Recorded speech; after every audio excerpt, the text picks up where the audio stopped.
Kali ini kita akan membahas mengenai Dark Syndrome, suatu istilah populer yang beberapa tahun terakhir diperkenalkan oleh Stanford University untuk menggambarkan keadaan para mahasiswa yang tampak tenang walaupun memiliki tekanan tinggi di dalam dirinya.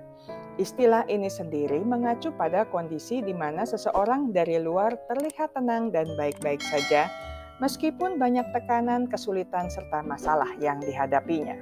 Saya akan membagi penjelasan mengenai topik ini ke dalam 2 video. Di video pertama minggu ini saya akan membahas mengenai pengertian dan gejala-gejala sindrom ini. Sedangkan di video kedua minggu mendatang, saya akan membahas mengenai faktor risiko Dark Syndrome serta apa saja yang bisa dilakukan untuk menanggulanginya. Kita mulai sekarang. Istilah Dark Syndrome adalah istilah yang bersifat populer dan tidak dikategorikan sebagai gangguan mental.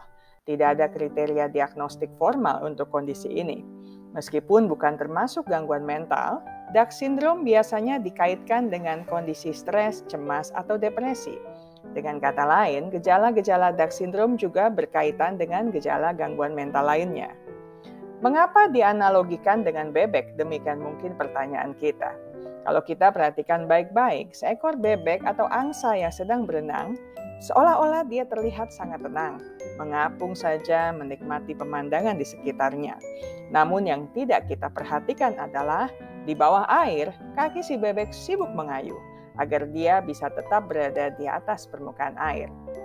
Nah, karena itu orang yang terlihat tenang-tenang dan baik-baik saja dan semua hal dalam hidupnya terlihat lancar-lancar saja, padahal sedang kewalahan dengan berbagai tuntutan dan tekanan hidup, bisa diidentikan dengan si bebek tadi.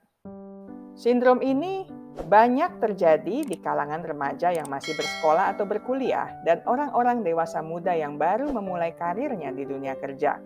Mereka mungkin lulus dari universitas ternama, mendapat pekerjaan di perusahaan yang bergengsi, dan tetap bisa bersenang-senang di unggahan sosial medianya.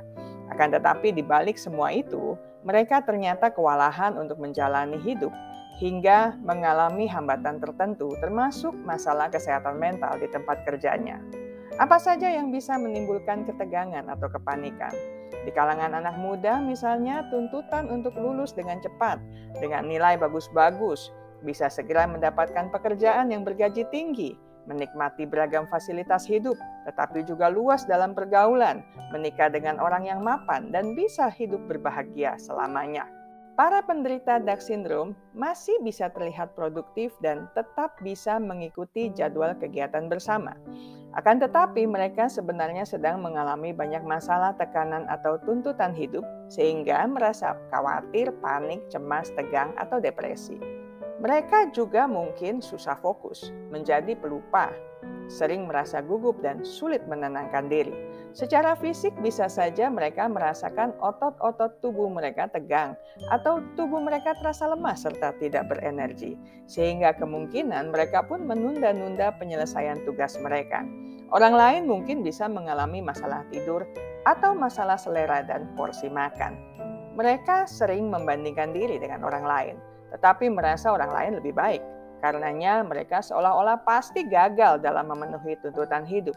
Mereka merasa seakan-akan orang lain selalu berusaha menguji kemampuan mereka, menilai dan memantau mereka dari jarak dekat maupun dari kejauhan, sehingga mereka harus terlihat sempurna dan prima di dalam segala hal.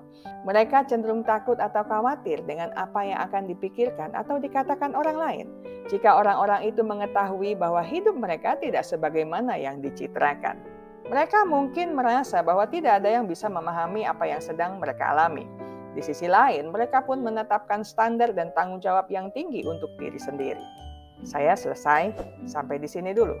Kita akan melanjutkan di minggu mendatang dengan faktor risiko dari Dark Syndrome dan apa yang bisa kita lakukan untuk menanggulangi fenomena ini.